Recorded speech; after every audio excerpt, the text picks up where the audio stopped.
Arches National Park contains the largest concentration of natural stone arches anywhere in the world. More than 2,000 documented arches dot this landscape, along with an assortment of balanced rocks, fins, spires, and other spectacular red rock formations.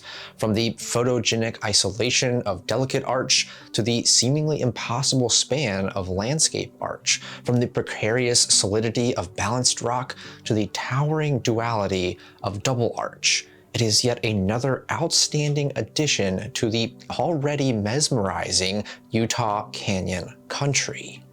And all of this in a park of just 76,000 acres. It really is spectacular and wonderful to look at. There's a reason millions of people visit this park every year. But today, I want to share with you how it all got that way. Hello and welcome to National Park Diaries. My name is Cameron and this is a channel dedicated entirely to telling stories from the world's protected places. I tell educational, informative stories about national parks, public lands, and protected areas, all with the goal of helping you understand and hopefully come to love these places as much as I do. If that is something you're interested in, there are a couple ways you can help support what I'm trying to do here.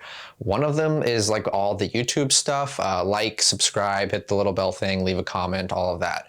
That lets YouTube know that people actually like what I'm doing here and helps these stories reach more people.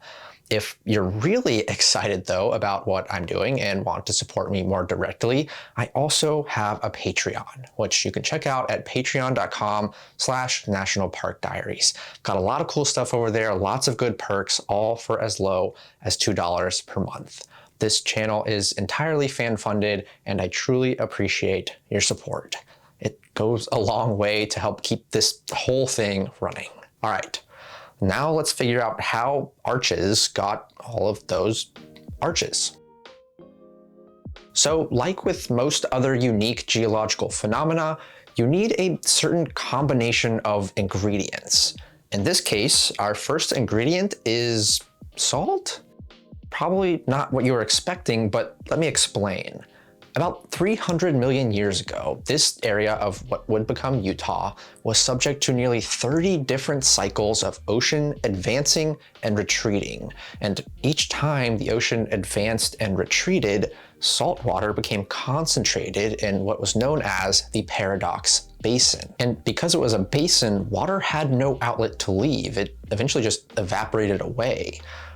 Because it was salty ocean water, when the water evaporated away, it left behind a massive deposit of salt. 5,000 feet worth of it, enough to fill a YouTube comment section for sure. Then you fast forward a few million more years and you've got some mountain building activity in this area. And with mountains comes erosion because as rain falls on those mountains, it carries sediment away and that sediment has to be deposited somewhere. This is known as deposition. So deposition occurred in the Paradox Basin on top of all that salt that was deposited millions of years earlier. Eventually, that sediment is going to solidify to form rocks. Sedimentary rocks. So now you've got rocks on top of salt, two ingredients. Now, here's the thing with salt. When you've collected enough of it in one location, like what happened in the Paradox Basin millions of years ago, it doesn't really behave like you'd expect when subjected to immense geological forces, like piling a few million years worth of rocks on top of it. When that happens, the pressures and forces acting on the salt actually cause it to flow.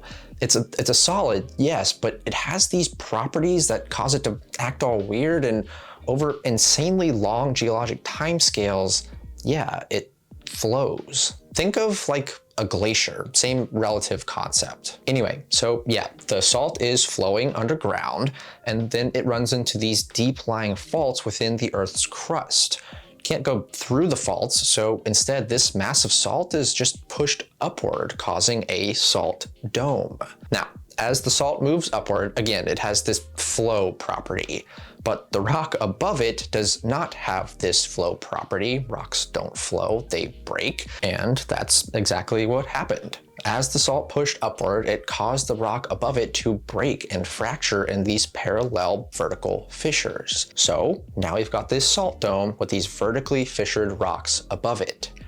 Eventually, the rock on top of those rocks, this is a lot of rocks I know, but those rocks, the top layers, are going to erode until, eventually, the rock layer with the vertical fissures is exposed to the surface. You can imagine what happens next. Water infiltrates those vertical fissures all the way down to the big old pile of salt below, and because salt dissolves in water, the big old pile of salt begins to disappear. But now it's no longer holding up those vertically fissured rocks above it, and everything just begins to collapse. And this is how we ended up with what is today known as Salt Valley. When you're driving on the main road through Arches National Park, you're driving through Salt Valley. And it's on the edges of Salt Valley where we see most of the arches in the park. You can see this really well on Google Earth, actually. The reason you'll find most of the arches on the edge of this valley is because that's actually where you'll find the remnants of those vertically fissured rocks. Down in the middle of the valley, that's kind of where everything collapsed, so you don't really see anything down there. But yeah, out on the edges, the last vestiges of those vertical fissures can still be seen. Today, you'll notice them as these massive, deeply red-colored fins. What happened was those fissures, again, being exposed to the surface, allowed slightly acidic rainwater to infiltrate into the rock, which widened the fissures and the cracks and ultimately created the fins. And the type of rock here is important too. That's an ingredient we haven't really talked about yet. Most of the arches in the park are found in a rock layer known as the Entrada sandstone, which has these nice spherical granules of sand and which is very porous. It has a lot of tiny holes in it. Lots of pores make it really easy for water to infiltrate the rock and erode it and continue opening up those cracks and fissures. Now, let's finish this thing off by finally forming some actual arches, because there's another type of rock that's important here as well. Below the Entrada sandstone, where all the arches form because the rock is really porous and erodible, lies a rock layer known as the Carmel Formation. It has some sand in it too, but it also has clay. Clay grains are much smaller than sand grains and thus do not allow as much water to infiltrate into the rock and erode it away. As a result, water ends up just kind of pooling on top of the Carmel Formation, where it can further eat away at and erode the Entrada sandstone above it. You can start to see how these arches come together now. The water sits and pools, infiltrates the pores of the Entrada sandstone, begins to form a little opening, exposing more rock to erosion. The opening becomes wider, rinse and repeat until you get a window, a tiny little window in the rock that will eventually become an arch. Now, after that opening gets big enough, it's not just the acidic water wearing away at the sandstone anymore. You've got some wind action thrown in there as it carries sand grains off the ground and blasts the rocks, chipping away further at the newly created opening, basically like a sand blaster.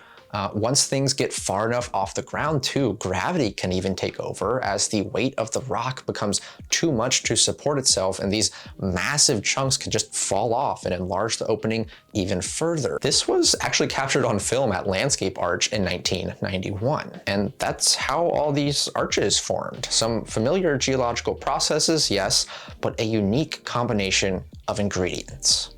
Now, two important things to remember here. As with basically every other geological thing I've talked about on this channel before, this isn't happening overnight. Geologic wonderlands like arches take millions of years to form, and we happen to be lucky enough to exist at just the right time in Earth's history to witness these magnificent natural creations. In that same vein, these arches are not permanent.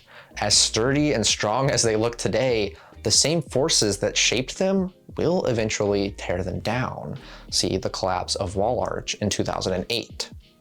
Time waits for no arch, and erosion will eventually bring down the arches of Arches National Park, no matter how much we like putting them on Instagram. And I hate to end on a sour note, but that is everything I have for you today about the formation of Arches National Park.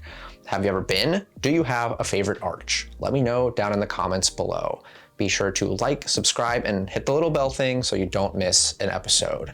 Check out my Patreon and follow me on Instagram if you would like. That's where I post trip and channel updates, and it's the easiest way to get in touch with me.